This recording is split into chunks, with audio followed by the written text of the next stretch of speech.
So we have received those incredible meditation instruction during this conference, and also we receive advice from amazing change makers. So now we would like to ask you your final advice about how meditation can change our worldview and help us to take decisions. So maybe Alan, if you would like to please tell us how meditation changed our worldview. I can make a couple of comments. As I mentioned a couple of days ago, meditation, in my understanding, is very broad. It's not some special technique just for spiritual people or mystical people. The cultivation of the heart and mind. But to address this question of how might one's meditative practice influence one's worldview, one's vision of reality, I draw from a broader principle from one of my intellectual heroes from the West, and that is William James.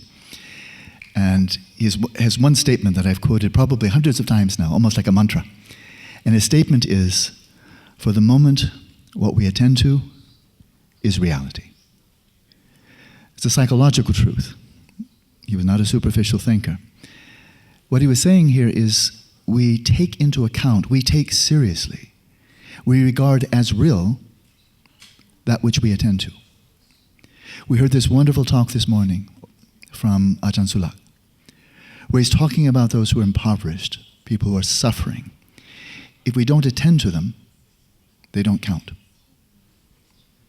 If we attend to them as a nuisance or as competitors or a problem or something disagreeable, they don't count.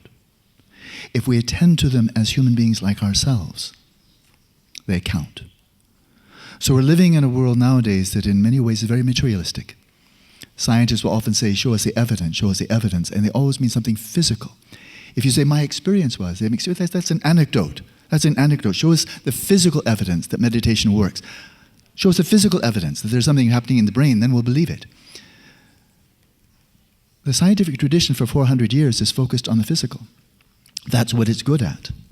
And therefore, it's easy to think the only thing that is real is the physical, not for some metaphysical reason or sharp logic, simply because that's what you've been attending to.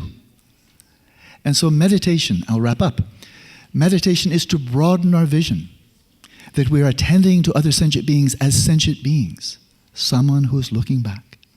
We're attending to our own experience and not regarding ourselves as amateurs, as if, what do you know if you don't know about the brain? What do you know if you're not a psychologist?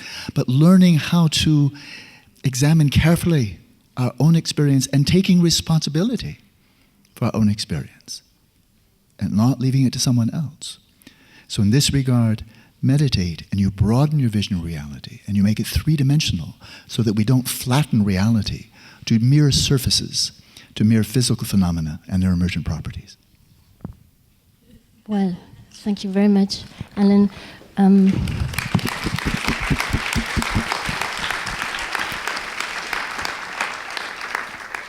So a question for James. James, please, could you please give us a very practical example of how meditation changed our decisions? You want an example or how? Or both? I have one question. Yes, sir. When you were thrown out of that surgeon, the asshole, I've what made you turn around? I was mad at him for a while. But, you know, it's interesting because when we are treated badly, we have an assumption that how we're treated is something to do with us. Oftentimes, how someone treats you has to do with them. Let me give you an example. You're driving down the road, and you're late, and someone cuts in front of you in their automobile and almost causes you to have an accident. Now, what is your immediate reaction? It is a movement with your hand or fingers, perhaps. Or you say an expletive, right? But let me change the scenario slightly. let's say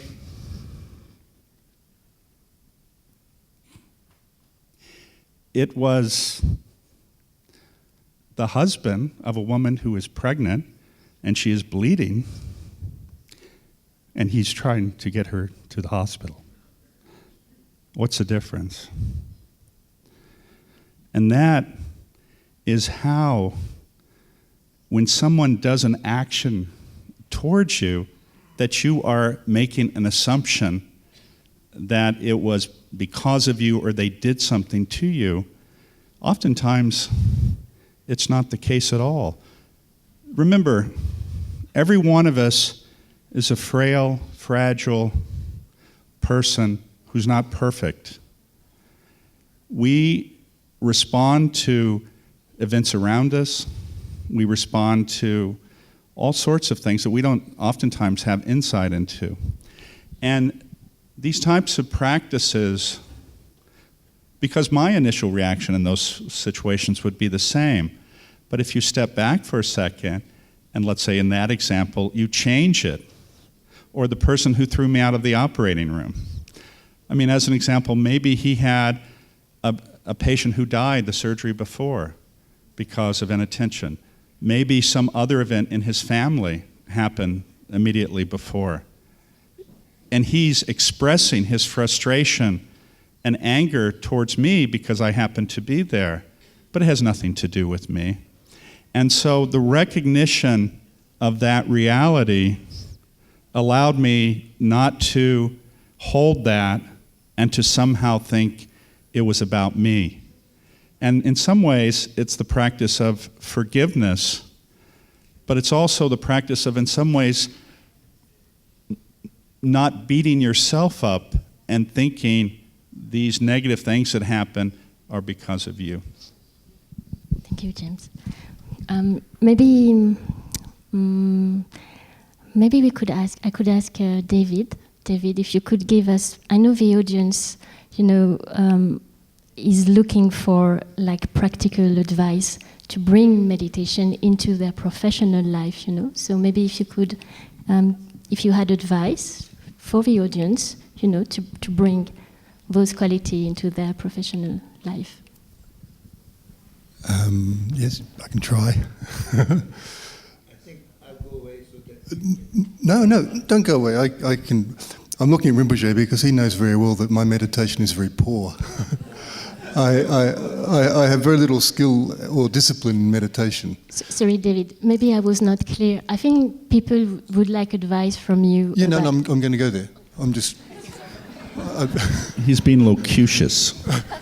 I'm just going in a little circuit to get there because, I'm Australian, yeah.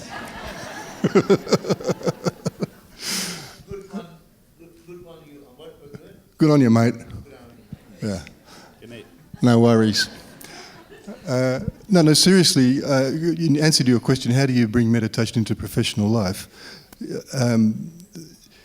I do have a little meditation practice and I try and do something in the morning, but my discipline's poor. In professional life, I try and meditate in little bits during the day. So when I go to a meeting at a client's premises, you sit in the waiting room and I sit with my colleagues, and while we're sitting there for the 5 minutes before we go in, I meditate. Nobody knows. And then when I get in the room, I'm just a little bit more present than I otherwise would be. So there's no sort of magical big thing. I can't do SOC, I can't follow all the practices and that sort of thing, but I try and take it into everyday activity. There's a couple of things I could say also, Michelle. Can I say a little bit more? When Rinpoche first taught me meditation, and he taught me about mindfulness, paying attention, the awareness of whether my attention was drifting, spaciousness and remaining to be open. I'm not very good at doing that on the cushion, but all day at work I try and do that. So I'm sitting in a meeting, I have a habit, I'm quite good at being very focused. I'm very good at drilling into things. But if I'm in a meeting, that's not always the best way to be. So my awareness catches me and I go, oh, what's happening? Oh, that person's bored. That one's angry at me. I need to have some spaciousness and sort of move back out. And I'm constantly trying to do that to myself during the day. And I do a lot more of it in my professional life than I do, in fact, in a meditation practice. And I listen carefully to the teachings we get from Rinpoche and from Alan and from other masters, and from Dat, from Kimberley. And I listen really hard and I think, I don't know if I got the discipline to do that in a cushion, but how could I do that every day? So another one, the Three Noble Principles. Good in the beginning, good in the middle, good at the end. Good in the beginning, start with compassion. So I often think, before I go into an activity at work, what would be a beneficial outcome of this? And I go into the meeting with a motivation to have a good outcome. And funnily enough, it makes it more likely it'll happen. I had a young fellow with me recently who was getting terrible outcomes even though he was brilliant. And he said, what can I do? I said, well, why don't you try smiling at people when you go in the room? and it just changed things. The compassion practices that we learn about, I can't do it on the cushion, but I try and think, what would it be like to be, what's it feel like for that person? So then I listen better. So all in all, I don't really have much advice on meditation because I'm not very good at it. But I think in the teachings that we get, if you apply them in really practical ways in everyday life, that's how you take it into your professional life. And that's how, in fact, you can be a whole lot more, get a lot more done as well when that happens. So, and in summary, I suppose the other thing is I always think of the Dalai Lama's advice that, my religion is kindness. Just try and be a good person. That's taking the meditation practice into everyday professional life. Just try and be a good person. Even when you're doing hard things, even when you have to fire somebody, is that a word that translates? Even when somebody's being retrenched from their employment, you can do that in a ruthless way, or you can do that in a caring way. So anyway, I'm saying too much.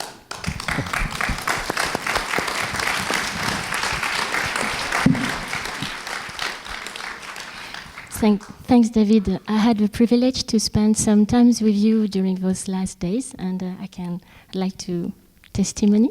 That's really, you really is an embodiment of kindness, really. So I would like to ask Kimberley, who for us, for people who work in Rigpa, I think Kimberley is like the embodiment of meditation in action, I would say. She doesn't want me to say that, but still. So, Kim, any advice you would like to share with us? About...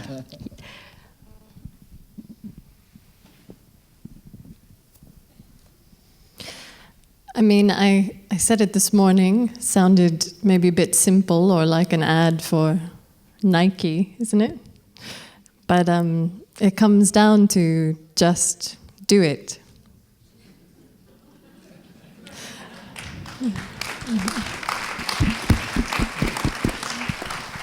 And also to realize we're all in the same boat, right? We're all human beings. We're all trying to work with ourselves. So there have been amazing stories and advice this whole conference, but actually each and every one of us is the best scientist, right? You're the best scientist. You have the best laboratory yourself, your own mind, your own heart. So it's really what you discover through your own experience, through your own practice, that will be the most valuable thing for you. And these three wonderful gentlemen have actually highlighted this crucial importance of motivation in their own different ways. And there's just a simple saying, but very powerful one. First thing in the morning, check your motivation. So first thing when you get up, to just connect with your kind of motivation for the day, your motivation for your meditation practice, your motivation for how you want to be, interact with people, thinking of yourself, but also thinking beyond yourself and thinking about others in a real way, in a tangible way. And then, like Sharon and also Olivier, first thing this morning, and Sharon gave us this really wonderful, she gave us wonderful advice about how to really integrate the practice and really coming back to these short moments many times throughout the day. You know, so just try to really grab them whenever you possibly can. Even if it's just coming back to your breath for a moment, or just simply being aware of sound, or simply being aware of what you see. So just try to have those moments. And then at the end of the day, the saying goes, first thing in the morning, check your motivation. Last thing in the evening, check your action. And just check in. Did you actually live your day in accordance with your motivation in a way that you felt was really beneficial? And also dedicate, you know, whatever practice you've done, whatever moments you had that you remembered, to just come back to this mindfulness presence. And you can dedicate that for your benefit and for the benefit of others.